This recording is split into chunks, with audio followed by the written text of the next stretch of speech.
Hello tacticians, in this video we're actually going to have a look to see if the latest Machine of War is going to be up to all the hype. But before I do that, thank you to everyone who supports the channel, whether it's through subscribing or use my friend code, as it really does help me out. And also, remember, every 1,000 subs gets that new community code for new character shards. With all that said, let's have a look at the new incursion. And there it is, the Exorcist. And quite a decent looking Machine of War it is too. As always, you select your Machine of War, hit select, it'll make sure that you really do want to go for it, and if you click here, it'll tell you who is required. So you'll be needing Xenos for this particular Machine of War event. And as all the others, if you so want to dive straight into tier 12, you can do so. But I would still say it's worthwhile going through at least some of the other tiers because of the extra items that you get just from the normal nodes. How you go through it, it's purely up to you, but I'm still going to be doing it the old-fashioned way. If you would like a walkthrough for all of these, please leave a comment below and I'll certainly do that in the future. But let's actually have a look at the Machine of War itself. Like all Machines of War, it will unlock at common and you need to get all those shards to get it up through the rarities. There's not much else to see on here. You can see it's part of the Adeptus Sororitas and the fact that it is a Machine of War. And if we trigger the animation, you can see a rather interesting set of missiles leave from the organs at the back. So let's have a look at its abilities. Like all of the other Machines of War, you've got your primary and secondary abilities. Only the primary has that cost of the munition. And in this case, both abilities have an initial cooldown of 1 round, which means you can't use it in the first turn. So let's start with the Thrice Blessed Conflaguration, which will target a friendly unit on the battlefield. For a number of rounds, that unit will deal extra damage with ranged attacks against enemies on fire hexes, and that goes up to 5 rounds and 20% damage. Let's just leave it there.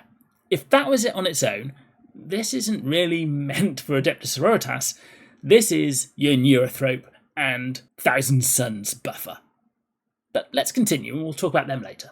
Affected Adeptus Sororitas units deal additional damage with all their attacks, so melee or ranged. The Exorcist then deals flame damage to all enemies in the longest uninterrupted straight line originating from an enemy adjacent to the targeted friendly unit. And that is better explained when we see it on the battlefield later on. Devastating Refrain marks a hex on the battlefield and additional hexes adjacent to it, but not adjacent to each other. At the beginning of its next turn, this will then deal blast damage to all enemies on those marked hexes. Each enemy unit hit has a percentage chance to increase the crit chance and crit damage of friendly units with the Act of Faith, so again the Adeptus Sororitas, as if a friendly Imperial unit had killed an enemy unit. So basically, this is giving your sisters extra crit chance and damage. And really that crit chance and damage is really what the sisters are all about. So this is really buffing what they already have.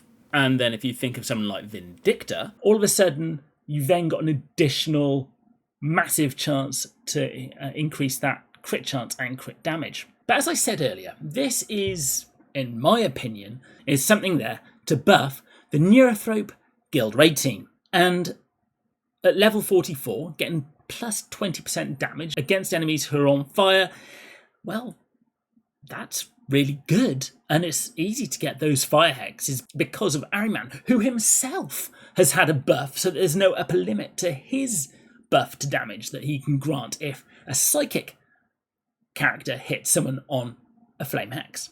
So with all that said, let's have a look at it on the battlefield. So here we'd have a very familiar team for the Psychic team against Mortarion, who's probably one of the better ones to use the Psychic team against. We've also got the Exorcist, who can't do anything in the first turn, and I'm using Zybia, but I know people like to use Rod's Wither and even Mephiston in some cases. So we're going to move up and let Mortarion have his turn. So, as you can see, he goes towards these 4, enabling us to move forward with the Neurothrope and get that first Neuroparasite on him. For the Exorcist, I'm going to use the Thrice Blessed Conflaguration on Ahriman so that we can set him on fire and get that extra 20% damage anyway. Then we'll use the Malefic Maelstrom from Abraxas. Now, there's an argument here that you could use Yazagor along with Abraxas in this first turn to really rank up those neuroparasites in this turn. However, I'm not going to do that here. And we can't actually shoot safely with Yazagor, so we're just going to put him here. So, after our second turn against Mortarion, we're already up to 6, and let's see if we can get that all the way up to 15, or at least 14 this turn.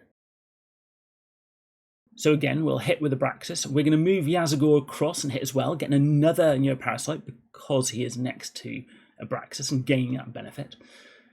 Zybir can move up for another stack. And I guess we could use Doombolt here just to get a bit of extra damage in. Now, what I forgot, I should have actually used the Thrice Blessed Conflaguration, so I'll do it on the Neurothrope this turn. And because he's on 10, and I'm very interested in getting him up to 15 as quickly as possible, I'm actually going to use a Spirit Leech, because that puts 2 Neuroparasites on Mortarion. Now, what's good here is we've still got a Screamer alive, so we can use Zybir's Mind Control in a second, but we'll get to that. Let's get those hexes on fire and move Abraxas and Yazagor and Zybir so they're all in their correct places. Now, if you're clever, I believe there's a way of getting them onto the lower area so you get even more of a bonus from the high ground, but I'm not sure if that's this map or another map. We'll use the Thrice Blessed Conflagration this time on Abraxas. We need to make sure the Neurothrope is safely away so that when we do the switch with Yazagor, the Neurothrope switches places and both Yazagor and the Neurothrope are safe. Now, the reason why I've done it like this at the moment is we can see we're on 15 stacks and we can do 83,000 damage. Now, if we use Mind Control on Mortarion as well, goes up to 100,000 damage for one hit from the Neurothrope. Not too shabby. And obviously, because now we're back down to one hit, it's only 56,000 a shot from the Neurothrope. Let's make sure those hexes are on fire. Does that? Goes up to 67,000. So as you can see, all of these make a huge difference to how much damage you're actually going to do.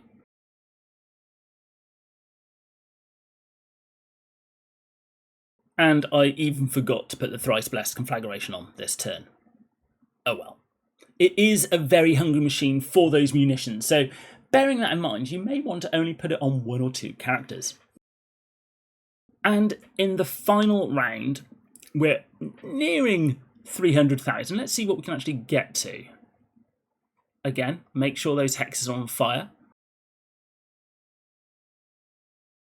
And with only one more attack to go, we're at 355,000 damage. Now, admittedly, all of these are at Diamond 3, so at least that gives you an idea of what this team can do. And if you do manage to get them on the lower ground, and your character's getting a higher ground bonus, you can really see how much damage that you could do here. So it's a really good addition to this team. The other place that, of course, we could use this is with the Sisters of Battle in the guild raids, or even in the tournament arena when you can use Machine of Wars. But I would say its use is primarily for this guild raid. But let's have a look at it with the Sisters anyway. Here we have the Sisters up against some Death Guard, and we've seen what the Exorcist tank can do versus a guild raid boss for its active ability, but we didn't see the other side of it, which is where it deals flame damage to all enemies in the longest uninterrupted straight line. So before we attack with Celestine, we can see that she's doing 363 damage. Then we'll trigger the Thrice Blessed Conflagration on Celestine, and it launches some rockets and does quite a decent amount of damage. And we can see that her damage is now increased. So all of that is very cool indeed. So let's flick back and forth so we can get it to be the Sisters attack again. And now let's look at the other thing we haven't seen, which is the Devastating Refrain, which will mark a hex on the battlefield and 3 additional hexes adjacent to it, but not adjacent to each other. At the beginning of its next turn, it will do blast damage to all enemies on those marked hexes. And then each enemy unit hit has a 45% chance to increase the crit chance and crit damage of friendly units with the Act of Faith. So, if we do this, say on Pestillion, there's the markings, and what I've done, I've set it up so that none of the sisters have actually got crit chance. So hopefully when they get hit at the beginning of the sisters' next turn, so obviously you'd want to move out of this, you will now see that the sisters have got the crit chance of when attacking, which is absolutely fantastic. It allows you to use someone like Vindicta to go in and create her favourite barbecue. So this is actually a very powerful machine of war if you can get it all lined up. I would say this is probably better on offense than defense, because at least the AI is stupid and may hang around in those areas. Is it worth it overall? Well, I think there's better machines of war to use.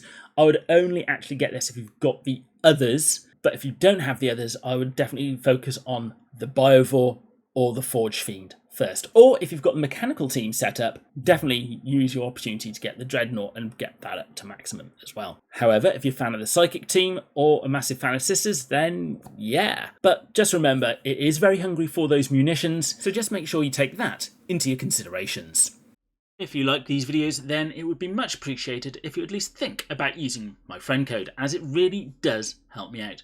Or if you or your guilds are looking for a new home, please reach out to any of the guilds shown, as we'll always welcome new people into our midst. As always, don't forget to like, comment and subscribe, and I'll be seeing you on the battlefield.